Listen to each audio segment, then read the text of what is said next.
Hi everyone, welcome. I started recording this, but it got a little bit messy, so I would re-record it. This is Wednesday now, and I played two games, one on Monday, one on Tuesday, and I just want to show you both of them actually. Let's start this one. So this is a internal championship of our club, and this is me. Doesn't look very good at the moment. I had 1 out of 2. And I played against Hans-Joachim Stöckler, who is one of the best players in this tournament according to rating. So he's number 3 actually. Not sure why, because here I actually see 3 people better than him, so I guess he's number 4. But anyway, a tough pairing for me. But I had white, so I thought, well, why not? Let's just assume that we know what we're doing. I was playing here, and I had white. So I want to show you very quickly how it went. A little bit of a spoiler alert there. But so it went like this: d4, knight f6, c4, d5, d5, e6. This is Benoni. Knight c3 takes, d6. And here I played knight bishop f4, bishop f4, a6, a4, and now knight h5. So this maybe was a bit accurate for me. So normally what they do is play knight f3 first, g6, and only now bishop f4. And this is a bit better. If he plays knight h5 now, then I have bishop g5. And I mean, you don't really want to move your queen because d6 will kind of weak. You don't want to play f6, that's ugly. And you don't want to, if you play knight f6, of course, that's just bad. You just lost tempo or 2 tempo. And b7, again, you don't want to play.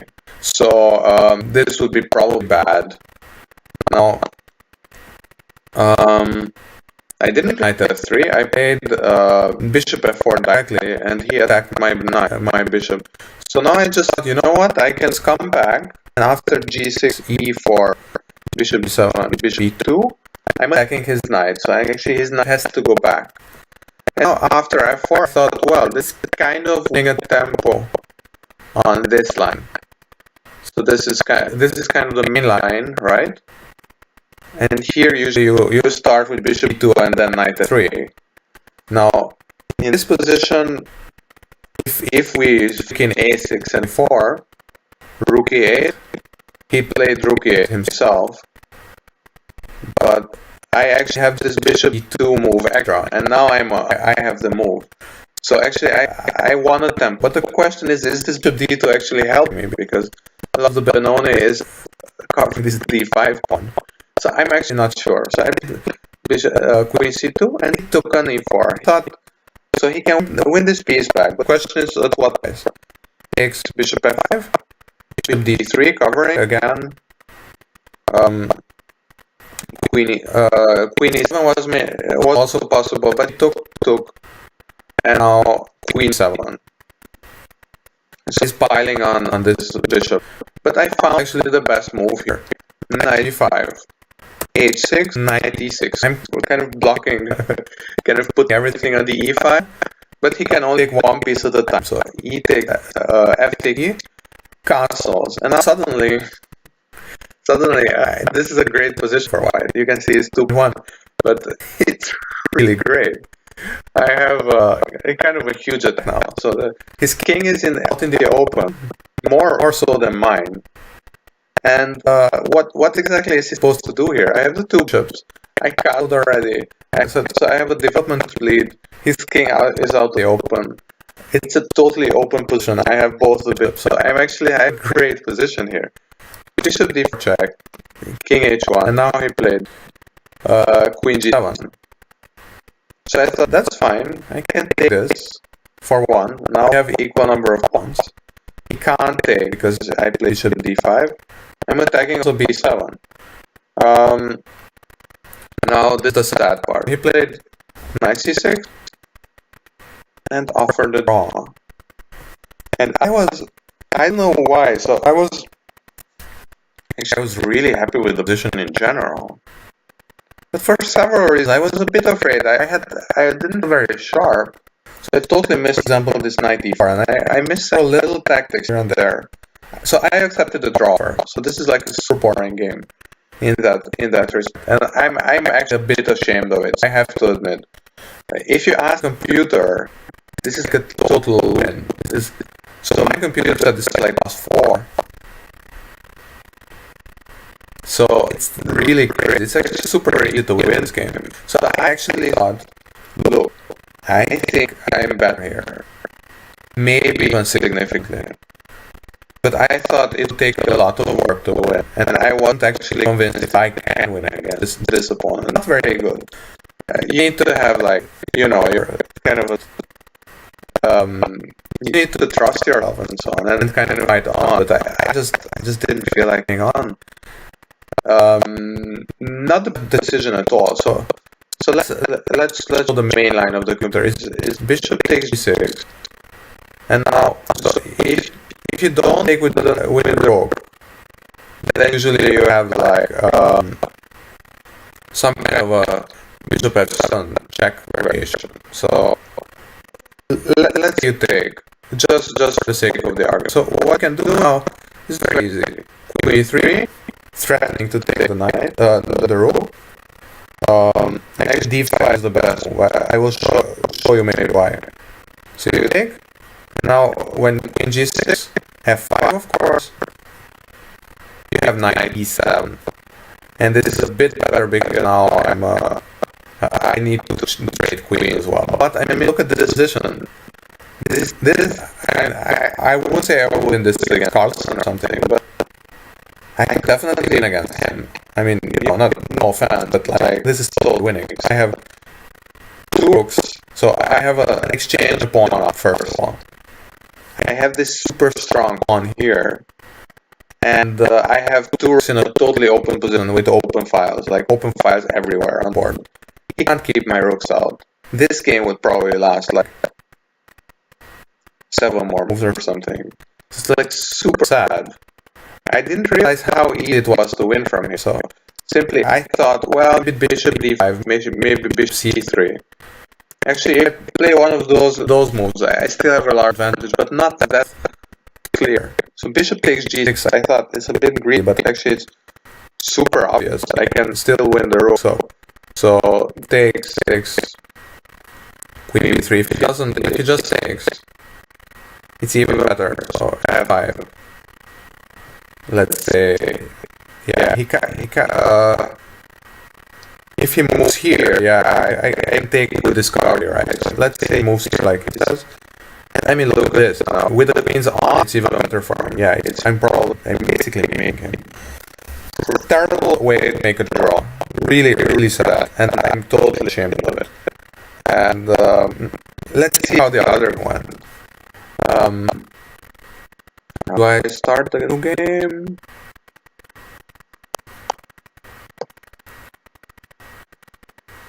Menu.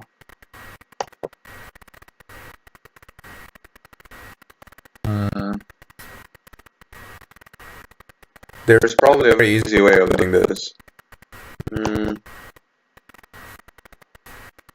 Yeah, actually, I like this. I like this leeches. I'll do a bit more, but can I start a new one? Okay.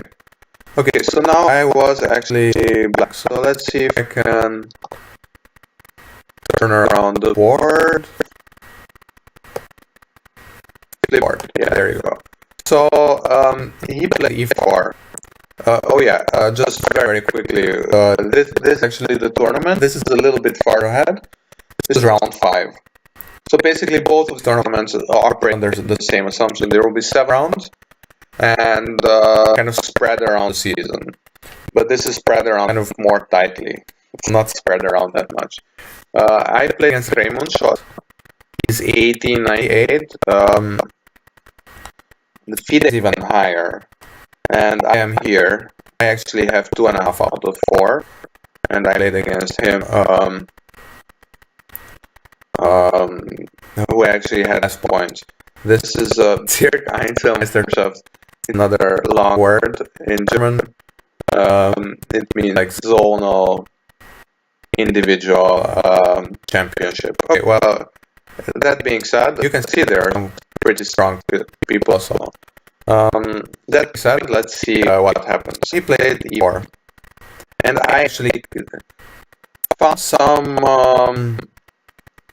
some game of his, so I actually knew which line I was gonna play. I played the Sicilian decision, d6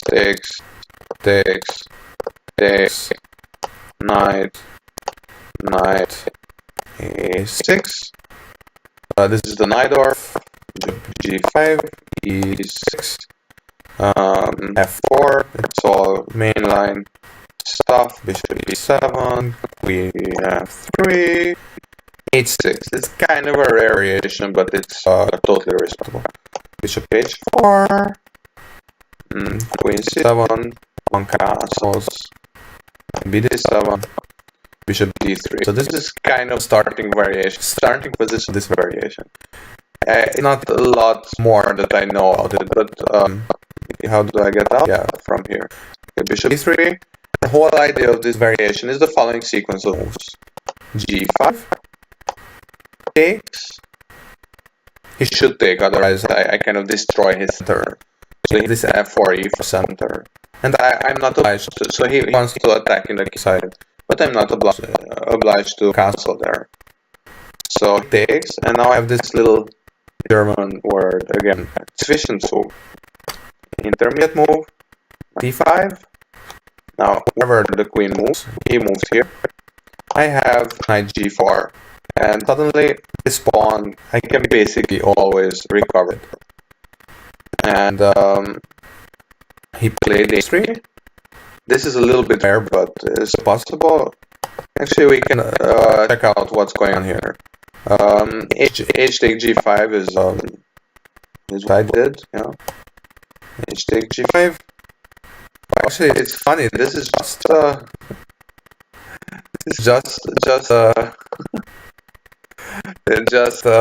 games here on Leech. So that's funny. We can see how far it goes. Yeah. So he played bishop e3, and now I have basically so my knight is under attack now. Yeah.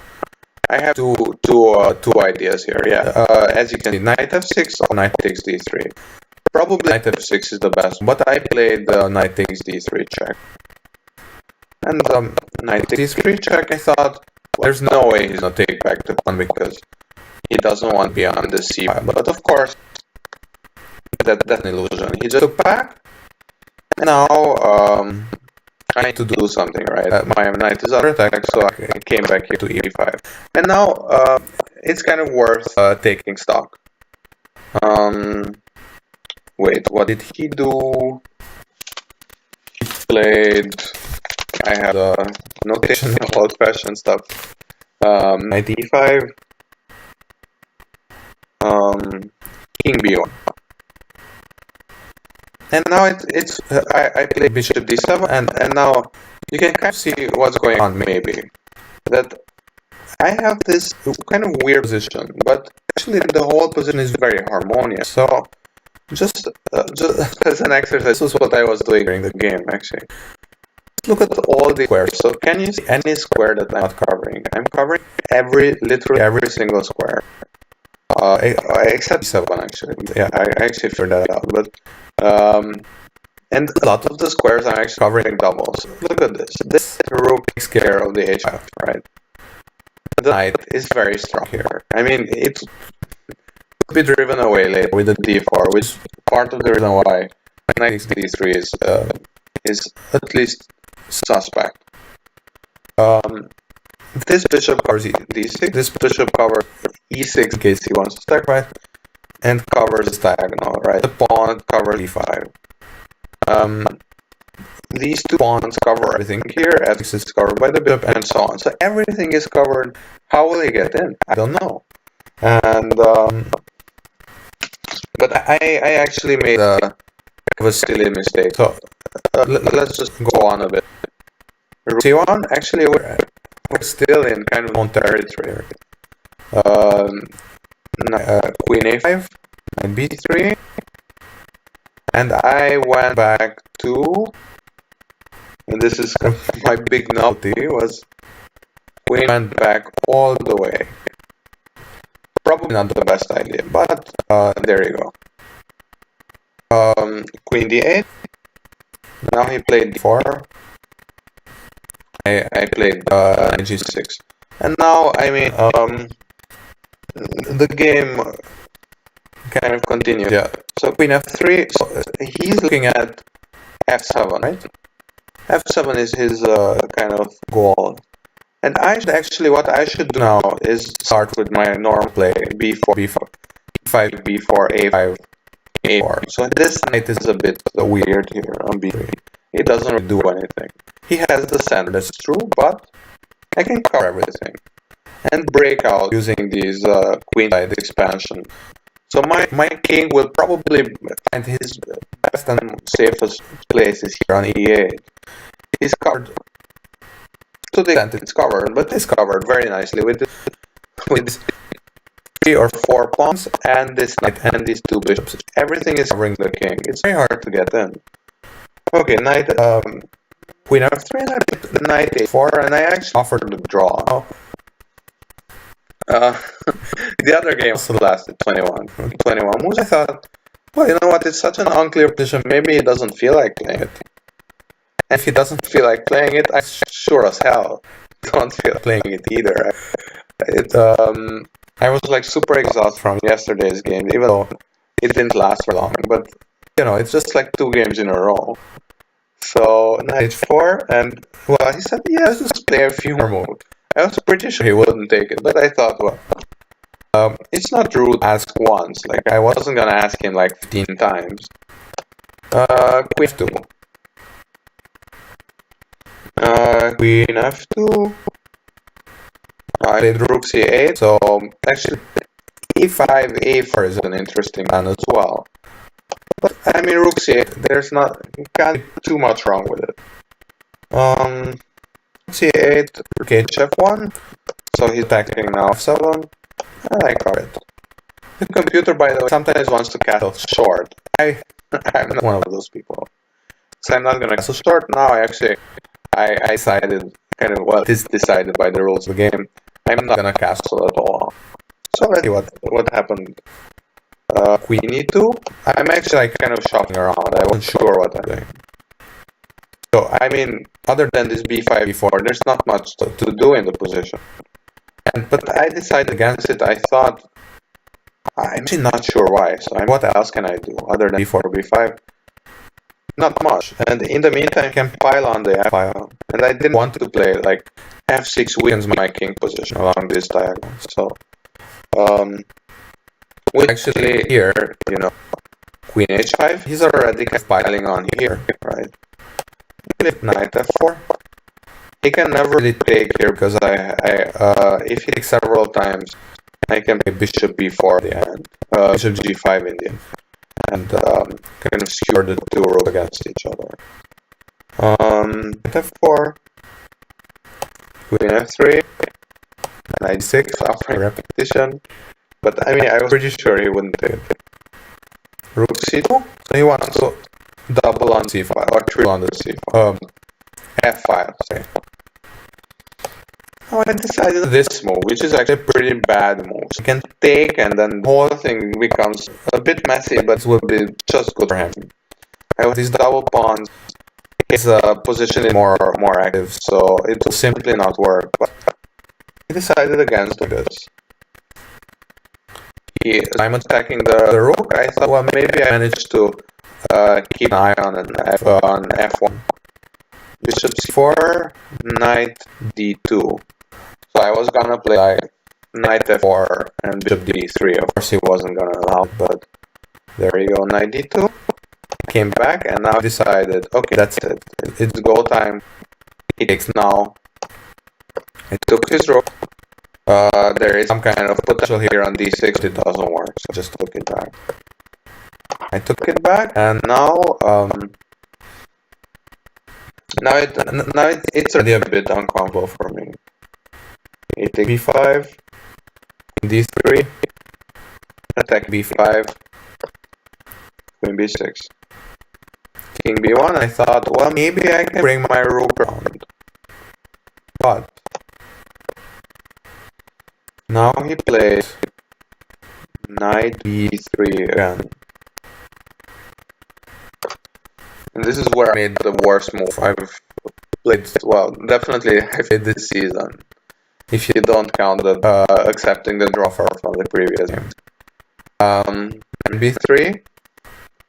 I was afraid of knight c5 check. So I do nothing and he plays knight c5 check. I can take it because he takes and everything opens up. Now it's not a big. It's not like a big threat. So actually, I'm not sure what the computer suggests. Yeah, I mean, he definitely thinks it's better. I mean, it's not too. It's not too surprising, but I'm sure like e4, not what the point that is. Maybe the main point b4 is simply that not. It's as bad as my move. So my move was e5, after which I'm like totally lost. But he still has to go to this game. It's not totally obvious why it's lost, but it's definitely a bad move. So normally I had this nice pawn cushion here. So actually, if he plays e5, I can play e5. If he plays d5, I can play e5. So kind of like moving the 2 pawns or the 4 pawns kind of away from each other, kind of sliding into whatever gap he made, right? d5 and so d5, and of course he passed on this. So he took. Yeah, let's turn on the computer for now. He takes the not much as I have here, and he played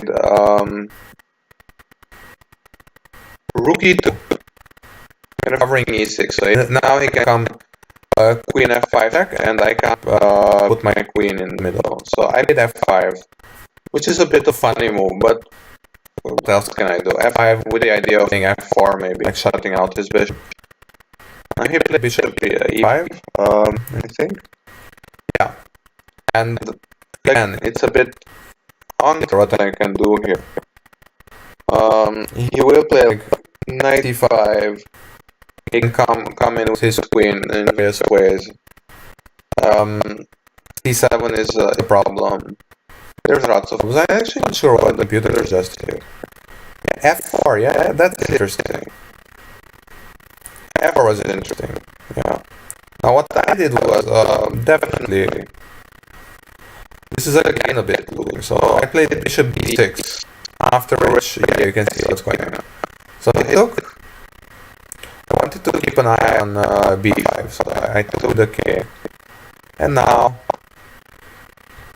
there's various ways of winning, yeah, but basically, yeah, like knight e5 is strong because I need to play rook f6. There's various stuff he can do, but he played the following: g3 check. Now f4 is possible, but I played the rook, knight f4. And now he found a kind of a combination, which is actually not great, but it's still interesting. So he played queen takes g5, and it's interesting, but as you can see, it's not bad. So, knight takes e2. I can win back this rook because I can't play king e7. I need to play king e7. He took. And now, what am I supposed to do? So what's up with this endgame?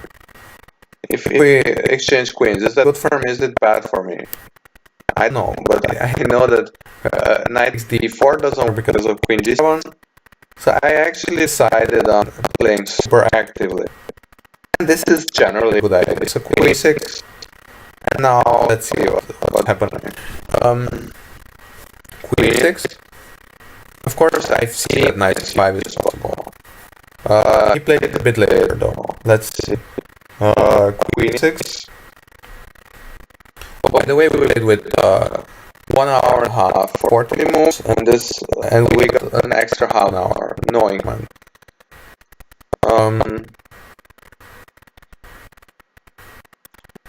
Sorry, just a sec. So now he didn't play queen c5 yet. Sorry, knight c5 yet. He played queen g7. So sorry about the time control. That was but I was saying the time control was 1.5 plus 30 minutes. So actually this is the move to 42. As you can see, he had like 30 minutes basically. 30-40 minutes. He spent like I think about 15 minutes on these few moves right now because he wanted to find the win, an obvious win. Of course, queen and knight can be very strong together, but of course I also have a queen knight, so maybe if I can come in, then it's not very clear even who's better, but of course the computer knows, that he's better. So queen g7, check, and now king b6. So actually his checks are out, so he doesn't have any checks. Now he has two options. Either he exchanges queen or not. Now he played knight e5, threatening several stuff. But let me just show you what happens if he forces queens off. Now I need to take, and now I have this. At least when we were analyzing, I was analyzing this move, but apparently I don't know. So if he plays this, I can take. H5 here, here, knight back, right?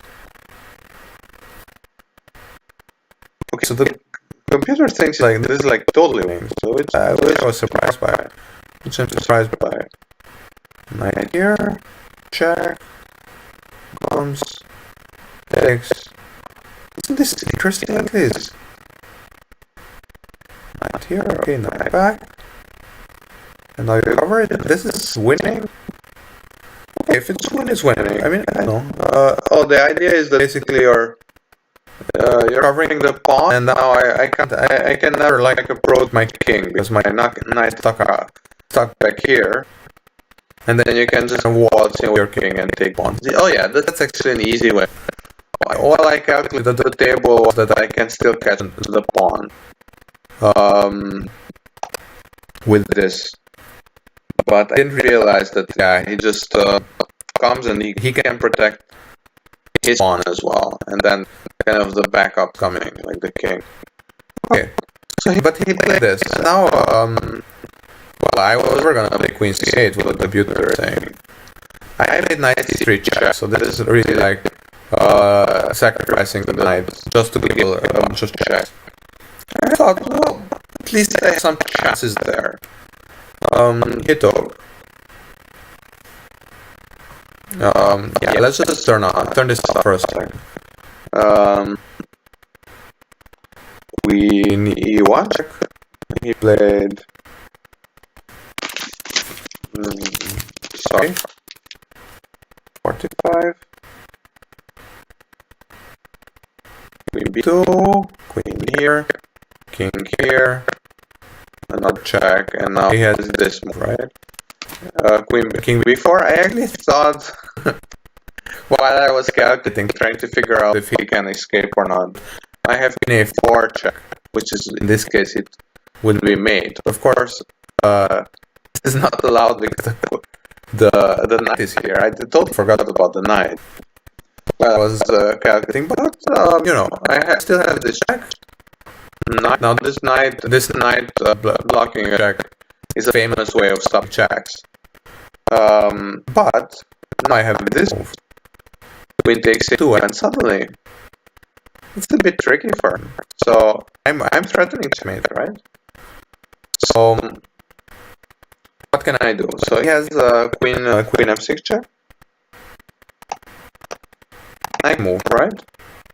But now all he had was like 7 minutes for the rest of the game. Something like 7 minutes. And in the end, he decided on the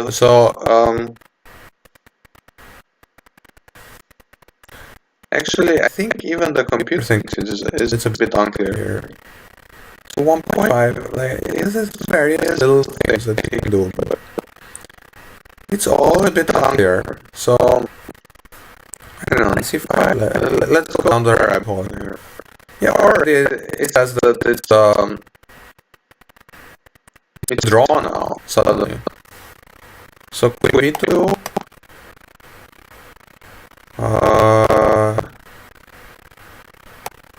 King e5, queen e6.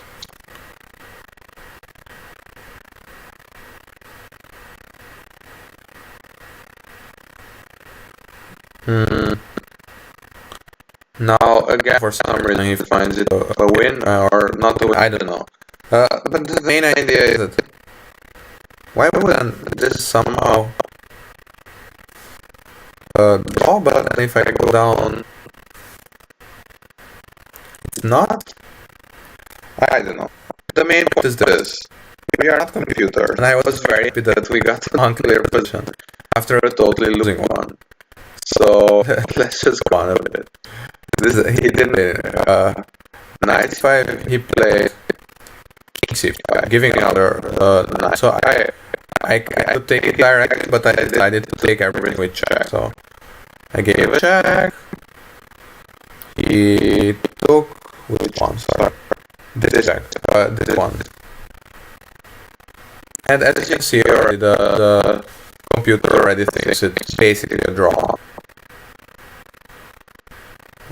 Queen c3, and obviously what's going on now, I got basically I won his rook, his knight, and now I have a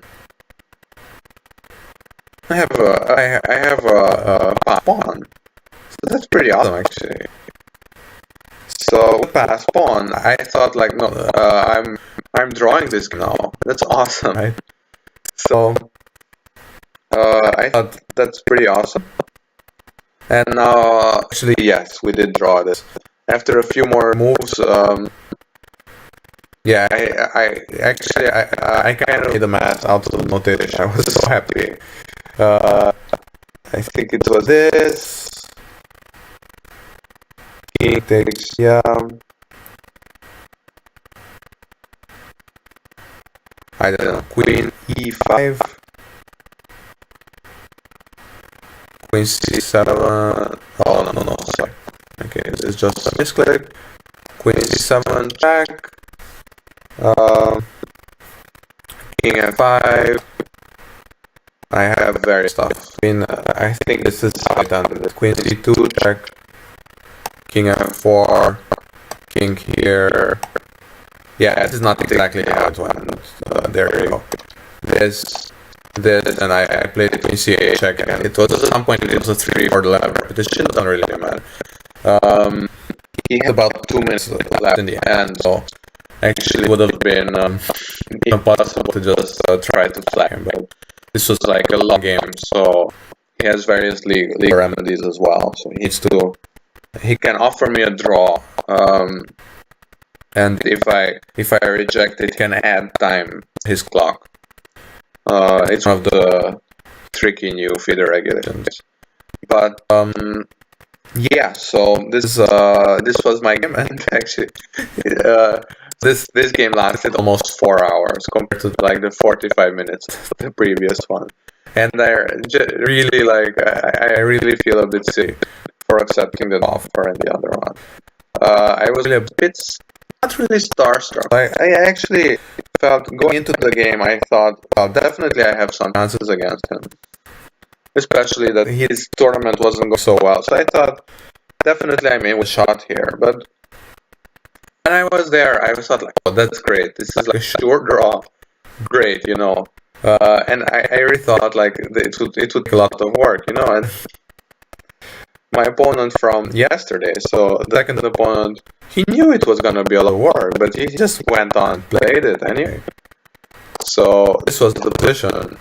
I mean, it's fine for black, like fine for both colors. So I knew it's roughly equal. Maybe white is a bit better, but I was just, I don't know. So he just played on, and yeah, that's why we play chess at the end of the day. So, it's definitely a lesson for me. So don't just take a draw off, or just make him suffer a bit, right? I mean, that's even if he somehow draws, even if he beats me, if I blunder something, fine, okay. But I mean, you just simply don't accept draw offer with that position. It just simply blows my mind, right? So definitely really bad. And so it's two ways of making a draw, two different ways of playing chess. and I hope I will play this sort of chess more. Yeah. So, yeah, I remember there was this team game once where we were playing 4 people, and one of our teammates got a draw for quite early, and he was like a huge underdog actually, and just turned it down. And I mean, he went on to lose, which I think I told him at the moment, like, look, it's a team game. You have black, and you're in a totally equal position. So for what reason he offered you the draw? Just take it then, and then we can just go on and play. And then there were some people who said, no, I mean, you're playing chess and you want to play chess, so you just turn it down. I'm still not sure about that position, but I mean, here I was playing for myself, so just don't take the draw for in a winning position. So that's okay. I don't know. Well, I did my duty. Thanks for watching, and see you around.